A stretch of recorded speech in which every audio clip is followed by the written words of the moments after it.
Good day, brethren. Today's date is the 9th of June, and welcome. Welcome to our Sunday service once again. Thank you so much, brothers and sisters, for your never ending support in this ministry. Thanks be to God. Thank you so much for all your um, uh, for spending time with the Lord for today, because this is His time. All right. So thank you so much once again. And before we proceed, let's have a short prayer. Let's bow our heads and let's pray. Father in heaven, Lord God, guide us all the way, Lord, as we go through this Sunday service for today. Pray, Lord, that you will give us more knowledge and understanding for today's preaching, and bless all the brothers and sisters who are here this time. You may bless them bountifully, Lord, for their faithfulness to you, Lord, for spending time with you, Lord, for giving you thanks and praise for today. Thank you so much once again, Lord. And this we ask to Jesus Christ's name. Amen. All right, brethren. So before we proceed with the scripture reading, let's offer a song for the Lord. Thank you so much once again, and have a good day.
Scripture reading for today is taken from the book of Second Samuel. We are now in chapter 14.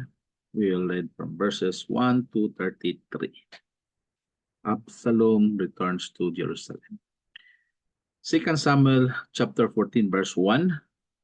Now Joab, the son of Zeruiah, perceived that the king's heart was toward Absalom. And Joab sent to Tekoa and fetched thence a wise woman.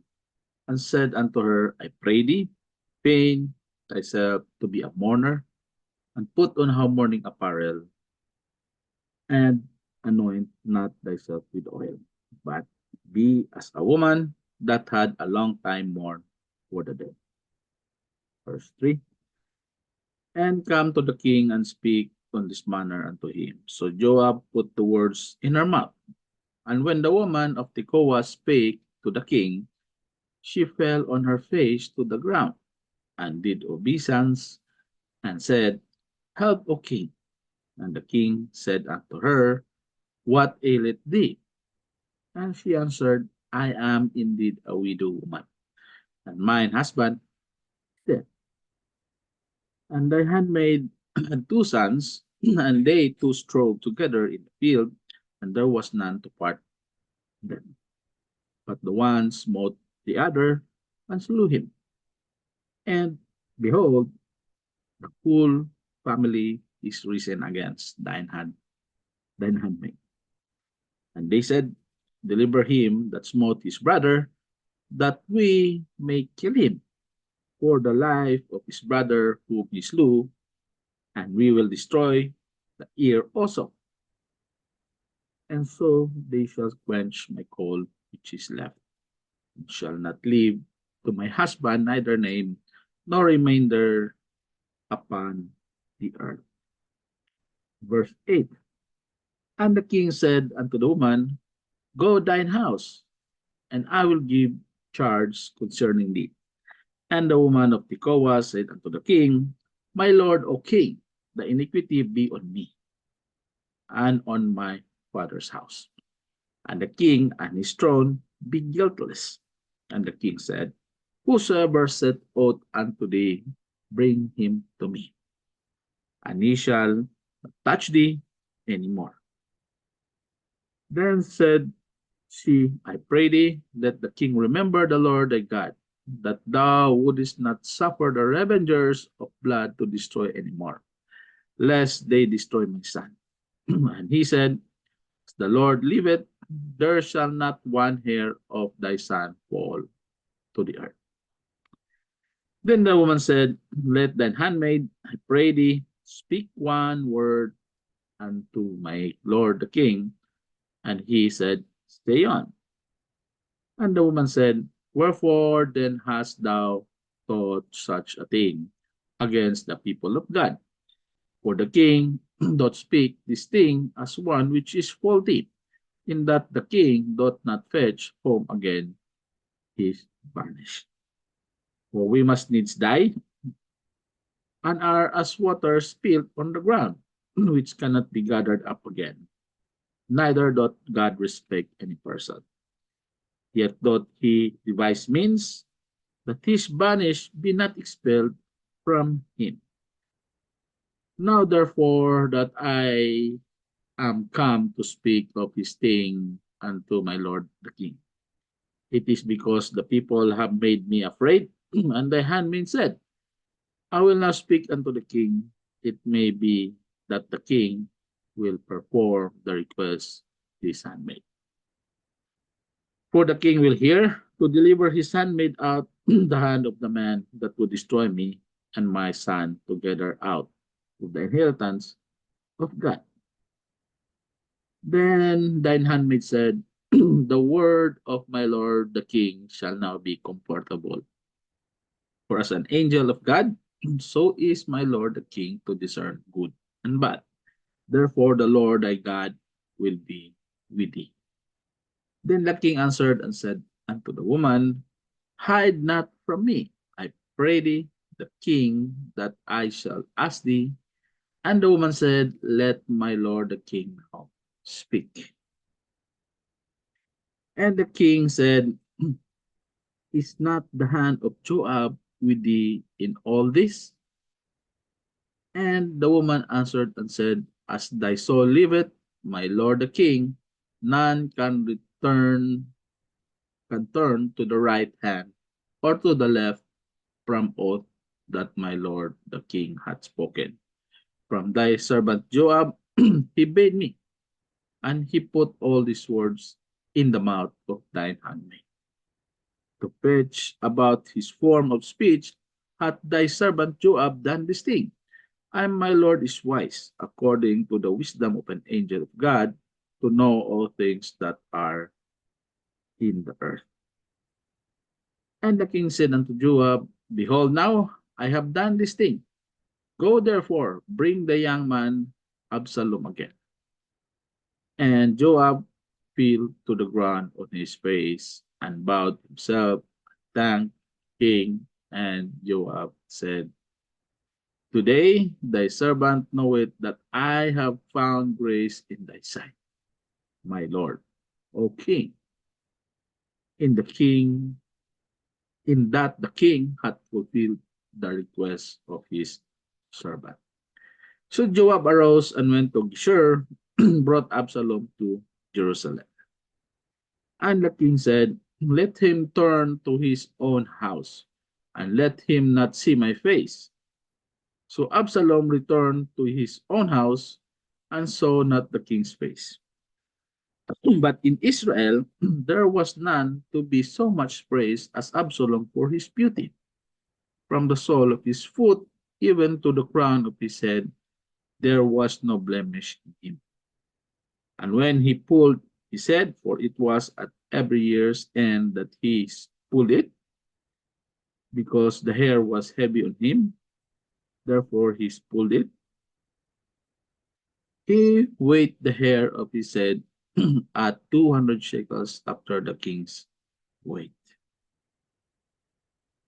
And unto Absalom there were born 3 sons.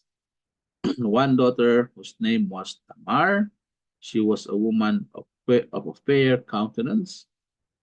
And Absalom dwelt 2 full years in Jerusalem and saw not the king's face. Therefore Absalom sent for Joab to have sent him to the king, for he would not come to him. And when he sent again the second time, he would not come. Therefore he said unto his servants, See, Joab's field is near mine, for he hath barley there. Go and set it on fire. And Absalom's servants set the field on fire. Then Joab arose and came to Absalom unto his house, and said unto him, Wherefore have thy servants set my field on fire? And Absalom answered Joab, Behold, I sent unto thee, saying, Come hither, that I may send thee to the king to say, Wherefore am I come to Geshur? It had been good for me to have been still there. Now therefore let me see the king's face, and if there be any iniquity in me, let him kill me. So Joab came to the king and told him, and when he had called for Absalom, he came to the king and bowed himself on his face to the ground before the king, and the king kissed Absalom. This is the word of the Lord. Thanks be to God.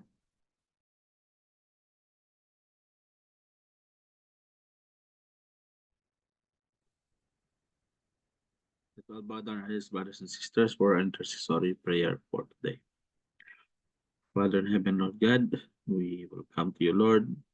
We will humbly ask you, Lord, for the grants for all our prayers, for all our personal desires, for all our requests, for all our long lead prayers, Lord. You can see it in our hearts, you can see it in our minds, all the things that we ask from you, Lord.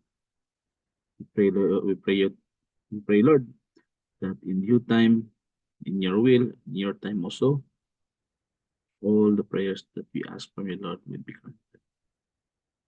Thank you so much, Lord, for your never-ending support to us, answering all our prayers, Lord. We thank you so much, Lord, for everything. We pray, Lord, for all the brothers and sisters that we hope that they will be in the church. Bring them back to the church, those brothers and sisters who failed go to the church, Lord. Bring them back, Lord. Let them serve you once again, Lord. Lord, we pray also for all the brothers and sisters that they will be kept protected from all the diseases, from all uh, the uh, things that is happening all around this world, Lord. We pray, Lord, that you will protect them physically and provide all the blessings to them, including their whole family, including all their friends, all their acquaintances, all their colleagues. We pray, Lord, that you will bless them bountifully, and we pray, Lord, that you will give peace with each other. We pray, Lord, also for our work that despite of all the challenges that you are facing, so many workloads, so many anxieties, worries, problems, so many things to do, Lord. But we know you never fail us, Lord. You'll always be there, helping us always, bearing our load, Lord. We know, Lord, that there are some things that we cannot bear for ourselves. We would like to request to you, Lord, that we will lift it up to you, Lord, and you will help us, Lord. We know, Lord, that we cannot help ourselves with all these things, but you and only you, Lord, can help us. Help us with our financials, help us with our liabilities, help us with our health, help us with our relationships, heal all broken relationships, heal the world,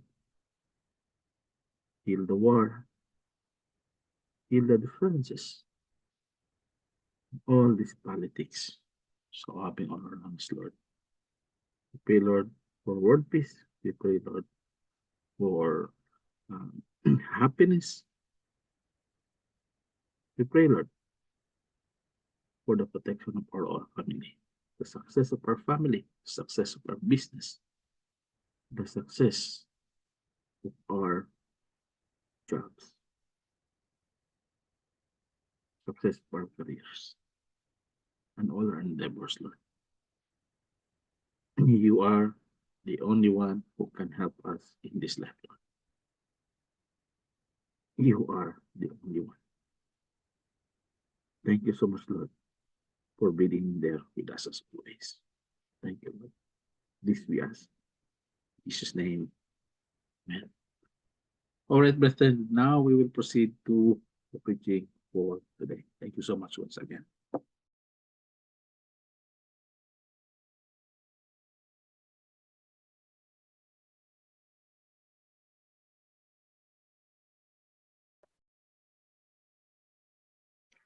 Good day again, brothers and sisters. And now we're here in our preaching for today.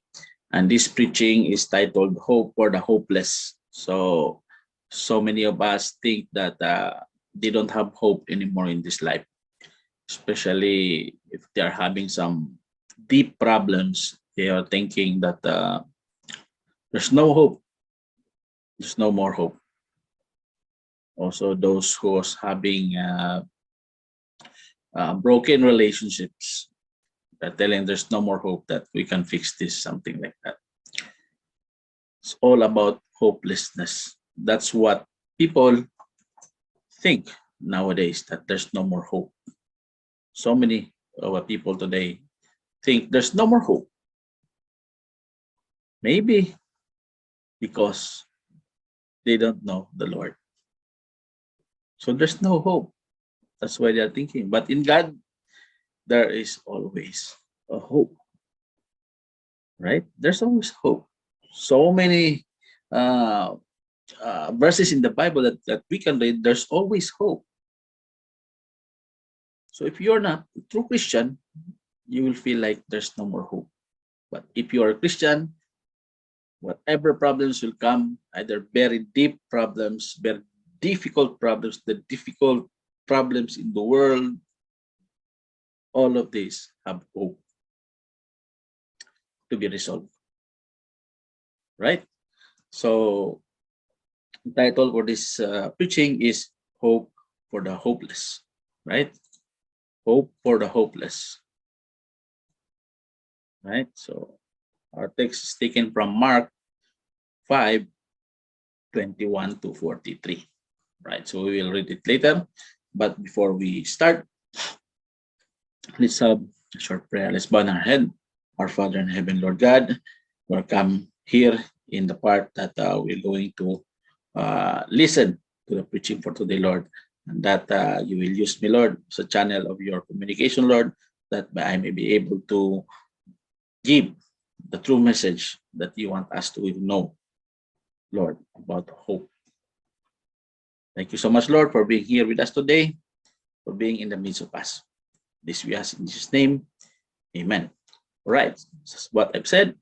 Hope for the hopeless. This is the title of the preaching for today. It's taken from the book of Mark 5:21 to 43. Mark 5:21 to 43. So this is all about healing. There's a healing, and let's read it. So Mark uh, 5, chapter 5, verses 21 to 43. So here, Jesus heals a woman and Jairus to turn. So who is Jairus? We can see it here. We will read these verses. Okay. Okay. In verse 21. And when Jesus was passed over again by ship unto the other side, much people gathered unto him. And he was nigh unto the sea. And behold, there cometh one of the rulers of the synagogue, Jairus by name. Okay, so this is Jairus, one of the rulers of the synagogue. His name is Jairus, right? So when he saw him, he fell at his feet and besought him greatly, saying, My little daughter lieth at the point of death. I pray thee, come and lay thy hands on her, that she may be healed, and she shall live. And Jesus went with him, and much people followed him and thronged him. And a certain woman, which had an issue of blood 12 years, and had suffered many things of many physicians, and had spent all that she had, and was nothing bettered, but rather grew worse. And when she had heard of Jesus, came in the press behind and touched his garment. For she said, If I may touch but his clothes, I shall be whole. And straightway the fountain of her blood was dried up. And she felt in her body that she was healed of that plague. And Jesus, immediately knowing in himself that virtue had gone out of him, turned him about in the press and said, Who touched my clothes?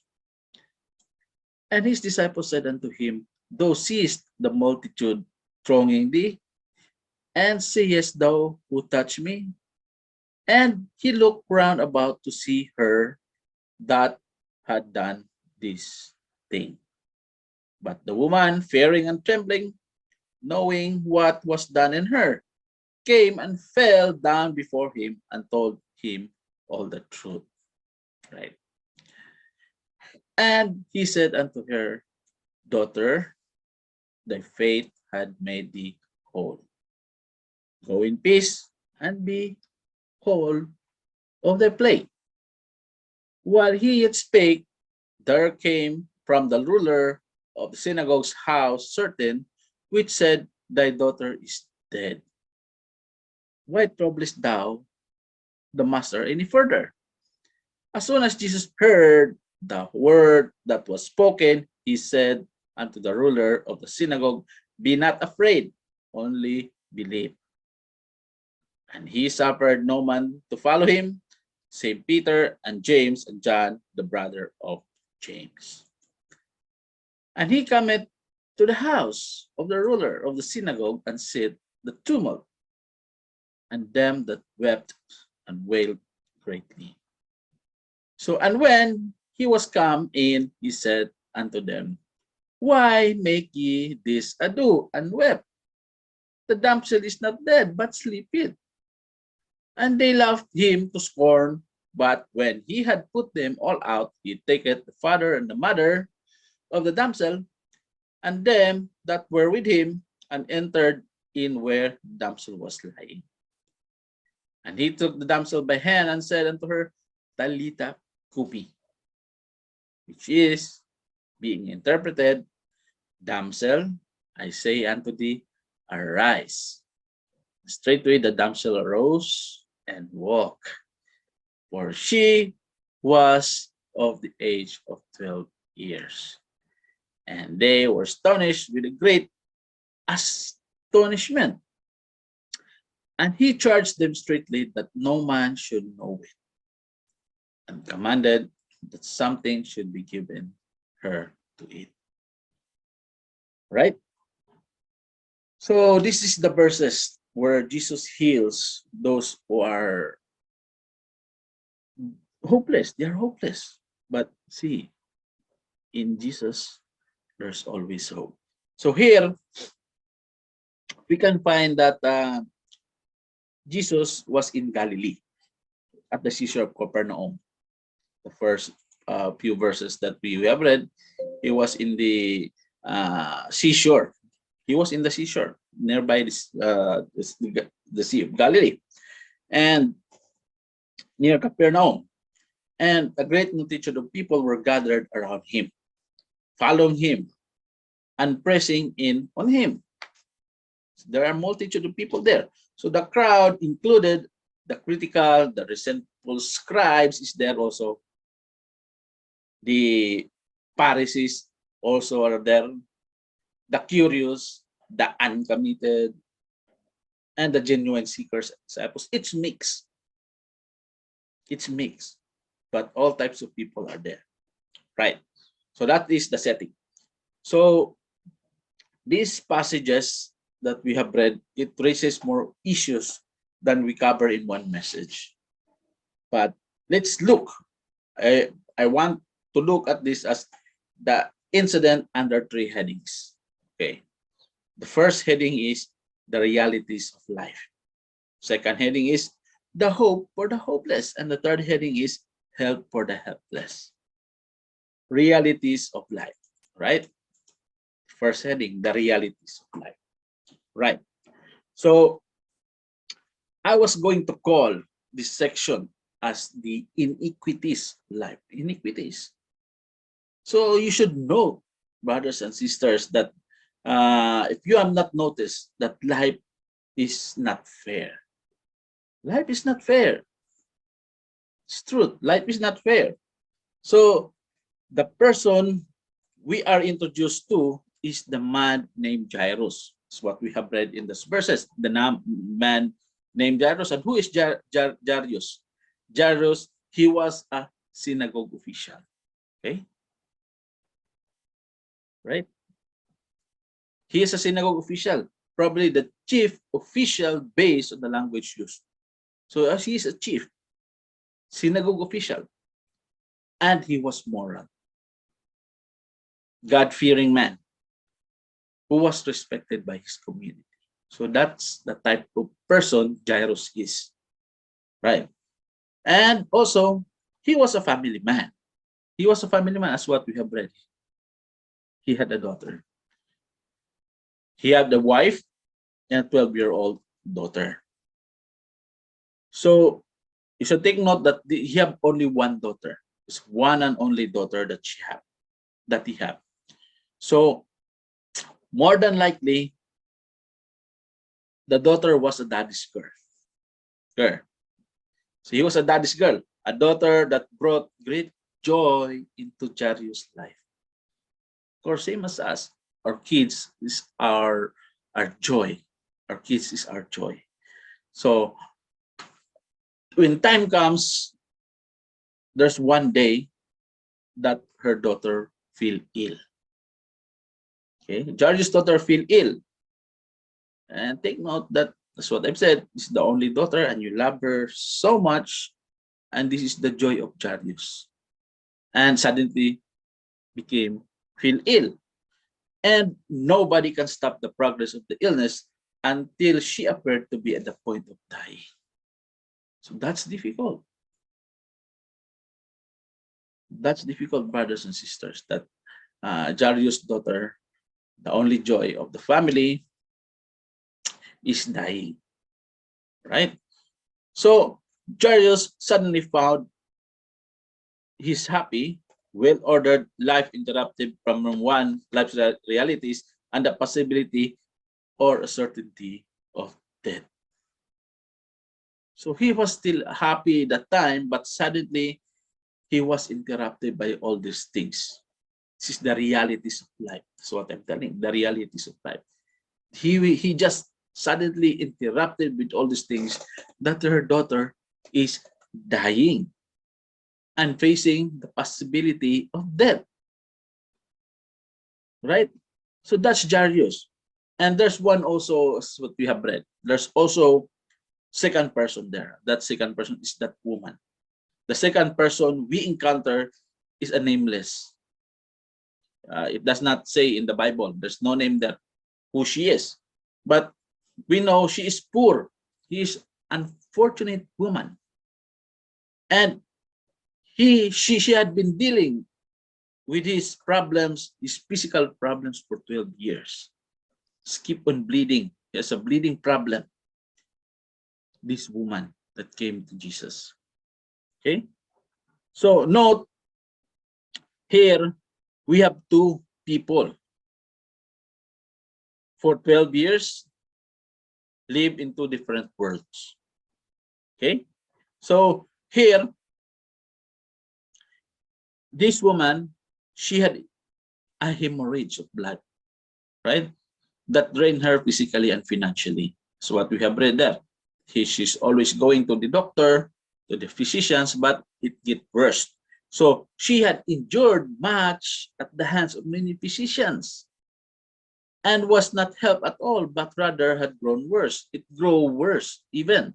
She's always going to the physicians. And she's a very unfortunate woman.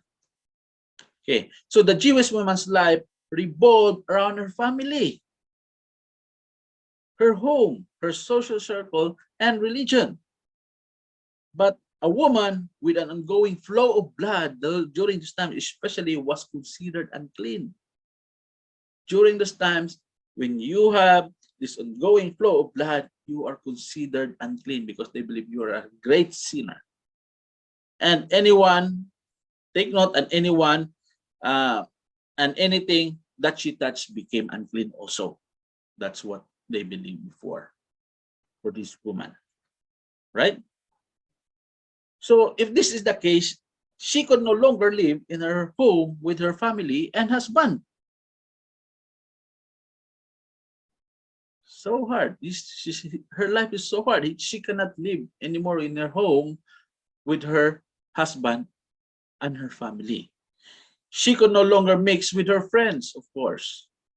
And she could not attend the synagogue or enter the court of women at the temple because anything she touched will be unclean. And she was considered unclean because she have this disease that she's bleeding and it's not getting better, it's getting worse. He has this serious illness now. That's what I'm saying. Serious illnesses. Serious illness is another of life's realities. Right? This is the realities of life, that sometimes we will have serious illnesses. So something we may escape, but someone we know and love will not. Okay? So where does one turn when death comes knocking? Or we encounter another ones of life's realities? These are the realities of life. There's a great man, a very happy man, but her daughter feel sick and almost dying. And also this woman who was having problem for 12 years, and that it's getting worse. No physicians can help her, and she was considered unclean. She cannot live by his family with her husband. It's difficult life. So these are the realities of life. That suddenly these things will come to us, and these things will also be felt by us. The realities of life. Now let's go move on to the second part, which is the hope for the hopeless. There is hope for the hopeless, brothers and sisters. It's written there. There is hope for the hopeless. There's always hope for the hopeless. You just don't believe. That's why you're thinking there's no hope in this life, but there's always hope in this life. Now, what happened there in the story is what we have read. Jairus turned to Jesus. See, that's where I'm telling you there's always hope in Jesus. What Jairus did is he turned to Jesus. Take note that he came publicly and openly, in spite of the fact that many Jewish leaders were opposed to Jesus. So take note, Jairus is an official of the synagogue. He is a high-ranking official. But see, all his colleagues are against him, and so many of his colleagues are against Jesus Christ. But what he did, he turned himself into Jesus. He went to Jesus Christ. And he came humbly and earnestly. He came expectantly with the belief that Jesus could heal his daughter. There you go. That's the key. That he believed that his daughter will be healed by Jesus Christ. He believed. He's a just man. That is Jairus. Okay. Let's go to the second person, the woman. What did the woman do? The woman went to Jesus Christ as well. Right? He turned to Jesus Christ as well. And she came after hearing about Jesus. And she came quietly and secretly. And she became desperately, but what happened? She had faith. She had faith. See? You should take note that she's telling that if she could only touch the garment of the Lord, of Jesus Christ, she will be healed. She will be healed. So there is hope for the hopeless, brothers and sisters. Let's read some verses here in the Bible. First, Jesus cares. There is hope for the hopeless because Jesus cares. Lamentations 3:22. It is the Lord's mercies that we are not consumed, because his compassions fail not. They are new every morning. Great is thy faithfulness. The Lord is my portion, said my soul. Therefore will I hope in him. There you go. The Lord is good unto them that wait for him, to the soul that seeketh him. So Jesus cares, brothers and sisters. She cares. That's why we need to hope in him. Simple as that. Let's go to the other verses. 1 Peter 5:6 and 7.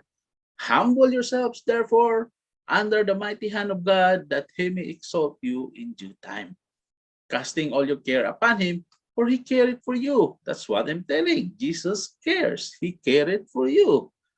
You cast all your care upon him. Simple as that. Right? Casting all your care upon him, for he cared for you. Right? So not only Jesus cares, Jesus also understands. Jesus understands. Hebrews 4:14 to 16. Jesus, the great high priest. Seeing then that we have a great high priest that is passed into the heavens, Jesus, the Son of God, let us hold fast our profession. For we have not an high priest which cannot be touched with the feeling of our infirmities, but was in all points tempted like as we are, yet without sin. Let us therefore come boldly unto the throne of grace that we may obtain mercy and find grace to help in time of need. So Jesus understands. He understands us, brothers and sisters. And not only Jesus understands, Jesus will also provide. He will provide everything that we need. There you go. The cup of blessings which we bless, it is not the communion of the blood of Christ.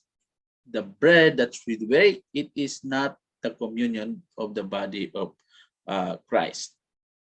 And also in verse 13 of this, no temptation has overtaken you, but such it in common to man, and God is faithful, who will not allow you to be tempted beyond what you are able, but with the temptation will provide the way to escape also, so that you will be able to endure it.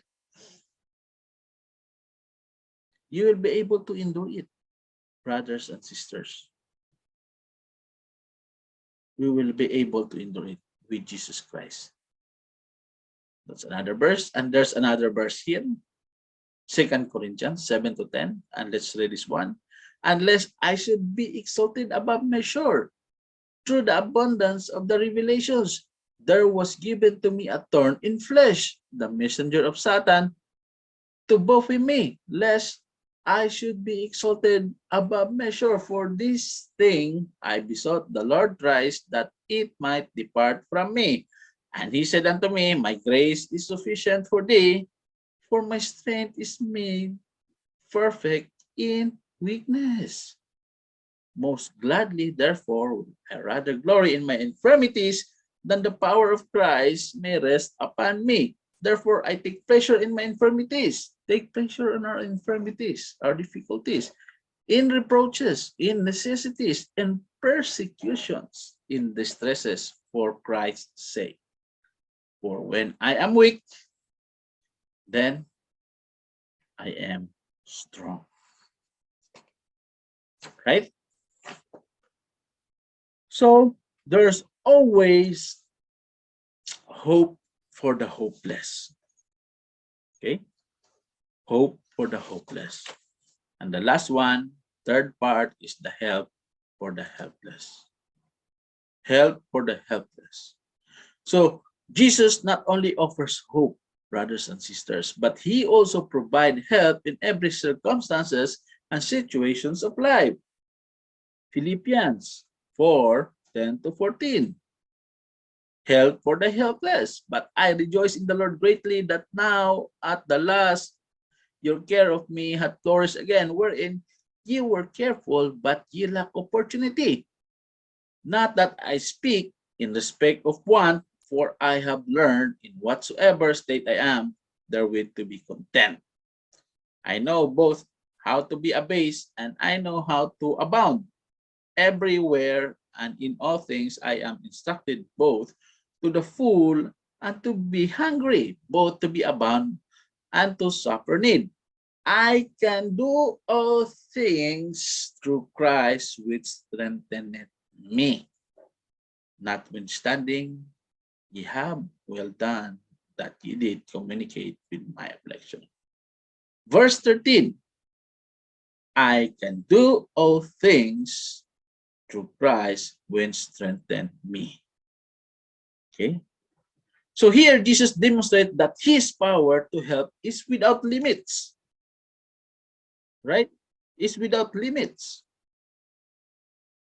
His power is without limits.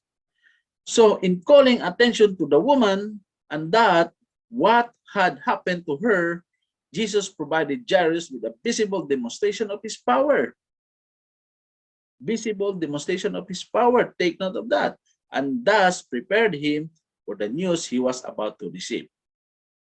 So perhaps Jairus knew the woman and what joy she must have felt when Jesus said to her, "Daughter, your faith has made you well. Go in peace and be healed of your affliction." So let's go back to Jairus. Then, in the midst of this happy moment, Jairus received a message from home. When Jairus was called, and he was told, "Your daughter has died. Why trouble the teacher anymore?" Bad news from Jairus to Jairus. Jairus was happy because she saw the woman was healed and made whole again. But sad things came because her daughter died. That's what the others told him. Okay? So, in spite of the message, Jesus encouraged Jairus by saying to him, what did he say here?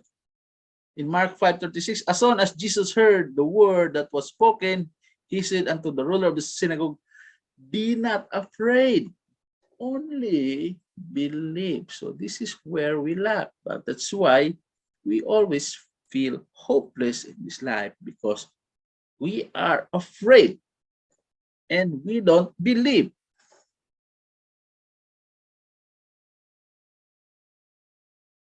Now, you still feel hopeless? Do not afraid. Just believe, brothers and sisters. We have a choice. Okay? We have a choice. Will it fear or faith? Psalms 46:1, the chief musician, the sons of Korah, song to the Alamot, God is our refuge and strength, a very present help in trouble. Very clear. Therefore, will we fear, through the earth be removed, and though the mountains be carried into the midst of the sea, though the waters thereof roar and be troubled, though the mountains shake with the swelling thereof, Selah. Should we fear? Only we need to do is to believe, but don't fear. Notice on wonderfully, Jesus took control of the situation and worked his wonders. The stories that we have read. And even then, the last part, he's even telling to make sure the girl got something to eat. See? See how Jesus is. He's our hope. If you don't feel hope, Jesus Christ is the hope. All we need to do is not fear. Let's go to the conclusion of this. Okay. So life realities are unavoidable. All right. Unavoidable. Everyone will have it. So whatever our situation, there is hope and help in Jesus. That's what we need to think, brothers and sisters. There's always hope in Jesus. Another reality is that it is appointed for men to die once, and after this judgment. So what written in Hebrews. It is appointed unto men once to die, but after this the judgment. Okay. So with these words, what do you want to say? Let's read this one. The time to repent towards God and to embrace Jesus Christ as Savior and Lord is now. Because no one knows the time or circumstances of their death. It's time to repent now. Be not afraid. Have hope. There is always hope. We don't know when we will die. We all have a time to die. When it's our time, then it's God's time. Right? So that's it, brothers and sisters. Simple as that. The preaching for today as simple as that. There is always hope for the hopeless. Actually, there's no hopeless. There's always hope. Problem is we are afraid and that we don't believe. Repent, brothers and sisters. This is the time that we should change ourselves. We should go back to the Lord. Thank you so much, brothers and sisters, for listening to me today. And God bless you all. Let's bow our heads and let's pray. Our Father in heaven, Lord God, thank you, Lord, for assuring the hope. Thank you, Lord, for always giving us hope, Lord. Thank you so much, Lord, for being here with us always, reminding us that there's always hope. Thank you so much, Lord, for everything. Thank you, Lord. Thank you very much, Lord. Thank you so much. In Jesus' name, amen. So that's it, brothers and sisters. And I hope you got something out of this preaching for today, and it will bless you always. Thank you so much, brothers and sisters. And God bless you all, and have a happy day. God bless.